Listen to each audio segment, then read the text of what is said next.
वो एक टिकटॉक है, वो मेरा ख्याल बड़ी देर दा उन्हें फुफो नूं ही फड़िया। वो लाउंदा जदों फुफो दी क्लास लाउंदा है, उन्हें कहा भी फुफो चंगी कोई नहीं, फुफी नहीं आई ते तू नवीं तीली लाड़ा जा कर। तुहाडे कोल तां मेरियां खुश फुफो चंगी कोई नहीं।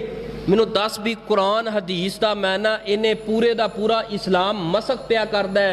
रसूले पाक ने फरमाया जेड़ा बंदा सिला रहमी नू कटदा है, अल्लाह पाक ओदी जिंदगी का मुकद्दर ही कर देंदे ने।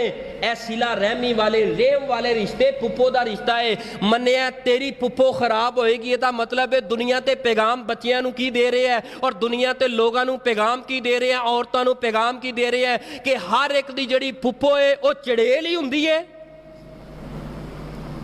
हर एक दी फुफो बुरी हुंदी है, हर एक दी फुफो खराब हुंदी है। चल मन्निया तेरी फुफो ने तेरे नाल कोई ज्यादती की होएगी, जुल्म किया होएगा, मैं सवाल करना